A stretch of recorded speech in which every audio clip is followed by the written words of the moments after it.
Hello everyone, my name is Prashant and I welcome to all mathematics classes of Madhepura. तो बाबू आपको अब इस YouTube channel पर BPSC trip 4.0 के लिए मैथ्स को स्टार्ट कर रहे हैं। जैसे अभी आप देख रहे हैं 6 to 8 के लिए मैथमेटिक्स के क्लासेज स्टार्ट है आपका, फिर 9 to 10, 11 to 12 और 1 to 5। इन सारे जितने भी प्रीवियस ईयर के क्वेश्चन है बाबू उसको कराएंगे, फिर जो एक्सेप्टेड क्वेश्चन है उसको भी हम इस वीडियो के थ्रू आपको बताएंगे। तो आप इस चैनल को प्लीज़ सब्सक्राइब कर लीजिए बाबू। जितने भी मैथ्स के क्वेश्चन होंगे 1 to 5 का हो, 6 to 8 का हो, 9 10 का हो एंड 11 12 का हो, सारी इसी वीडियो के माध्यम से हम आपको प्रोवाइड कराएंगे। तो चलिए आज की क्लास को स्टार्ट करते हैं एक शानदार तरीके से बाबू। चलिए क्वेश्चन 1 आपके स्क्रीन पर ये रहा। पहला क्वेश्चन है, एक बॉक्स में 4 सफ़ेद, 5 लाल और 6 पीले रंग की गेंदें हैं।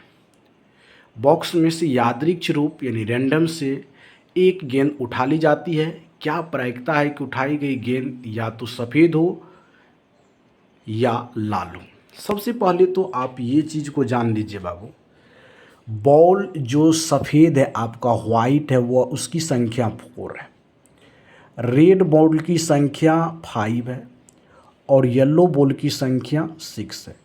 यदि बोल देंगे टोटल बॉल कितना हो गया, टोटल बॉल, तो टोटल कितना बॉल हो गया? 15 बॉल हो गया। टोटल बॉल की संख्या हो गया 15। अब प्रायिकता जो पूछा है या तो सफ़ेद होना चाहिए या रेड होना चाहिए। प्रोबेबिलिटी क्या पूछा है? या तो सफ़ेद बॉल होना चाहिए या रेड होना चाहिए। तो सफ़ेद की संख्या कितना है? 4, रेड की संख्या 5। अब बटे टोटल कर देते हैं बाबू, तो 9 बटे कितना हो जाएगा? 15 हो जाएगा। 3 तिया 9, 3 पचे 15, यानी 3 बटे 5 जो है इस क्वेश्चन का राइट आंसर हो गया।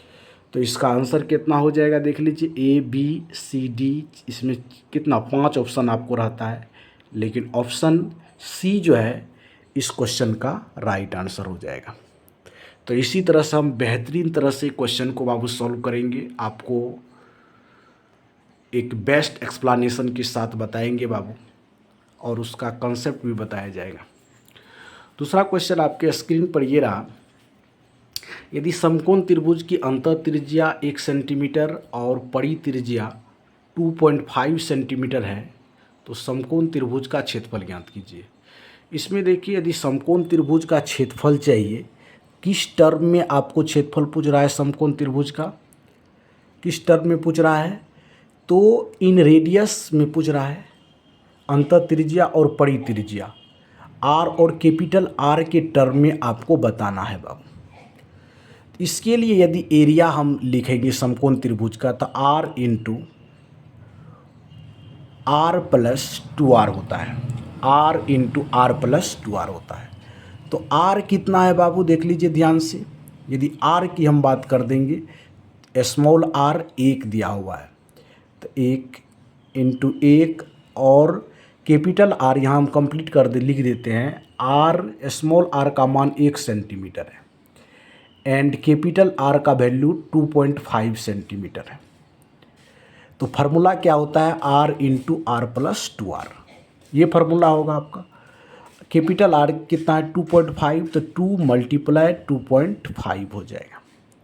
यहाँ से हो गया 1 इंटू 1 प्लस, ये कितना लिख सकते हैं? 5, तो 6 मल्टीप्लाई 1 कितना हो जाएगा? 6 सेंटीमीटर स्क्वायर इस सवाल का राइट आंसर हो गया। तो सेकेंड क्वेश्चन को भी हम बेस्ट एक्सप्लेनेशन के साथ सॉल्यूशन कराए हैं बाबू, और इस सवाल का राइट आंसर हो जाएगा सी, यानी option C is the right answer of question 2। Question 2 का राइट आंसर कितना हो जाएगा? 6 सेंटीमीटर स्क्वायर। चलिए क्वेश्चन 3 की ओर बढ़ते हैं। पॉइंट्स दिया हुआ है बिंदुओं -2, 4 और 5, 6 से गुजरने वाली रेखा की प्रवणता ज्ञात कीजिए। प्रवणता ज्ञात करने के लिए आपको एक फार्मूला याद रखना पड़ेगा। यदि 2 पॉइंट्स की बात कर देंगे, यदि बाबू 2 पॉइंट्स की बात कर देंगे, यदि पहला पॉइंट आपका x1, y1 है एंड दूसरा पॉइंट मान लेते हैं x2 कॉमा y2 है। 2 पॉइंट्स आपको दिया हुआ है, प्रवणता को m से डिनोट करते हैं बाबू। m बराबर हो जाएगा y2 माइनस y1 बटे हो जाएगा x2 माइनस x1। अब देख लीजिए बाबू, यहाँ पर अच्छी तरह से देखिए y2 का वैल्यू कितना दिया हुआ है। यदि यहाँ पर कोऑर्डिनेट को लिख लेंगे 5,6 और यहाँ पर कोऑर्डिनेट को लिख देंगे 2,4। चलिए y2 की वैल्यू कितना दिया हुआ है 6 और y1 की वैल्यू 4 दिया हुआ है। x2 का वैल्यू कितना दिया हुआ है 5 और x1 का वैल्यू कितना दिया हुआ है देख लीजिए, माइनस माइनस प्लस हो जाएगा। 2 दिया हुआ था, -2 दिया हुआ था ऑलरेडी, पहले से माइनस था, माइनस माइनस प्लस हो जाएगा। 6 में से 4 गया 2 और 5 2 7 हो गया। तो इस सवाल का राइट आंसर जो हो जाएगा 2/7 हो जाएगा। 4 ऑप्शन में से आप सेलेक्ट कीजिए कौन सा ऑप्शन में 2/7 है। तो ऑप्शन 1 में जो है 2/7 है, तो ऑप्शन 1 जो है क्वेश्चन 3 का राइट आंसर हो जाएगा। इस तरह से बाबू हम 3 मोस्ट इम्पोर्टेंट क्वेश्चन कराए हैं। अधिकतर इस तरह के सवाल में स्टूडेंट को या तो फार्मूला भूल जाते हैं या उसको सही कंसेप्ट की समझ नहीं होने के कारण इस क्वेश्चन को गलत कर बैठते हैं। तो आप वीडियो को शुरू से एंड तक ज़रूर देखें और अपना एक प्रॉपर नोट्स बनाए ताकि आपको एग्जामिनेशन के समय में रिवीजन करने में हेल्प हो। चलिए इस वीडियो में इतना ही बाबू। वीडियो को एंड तक देखने के लिए थैंक यू सो मच, धन्यवाद। जय हिंद, जय भारत।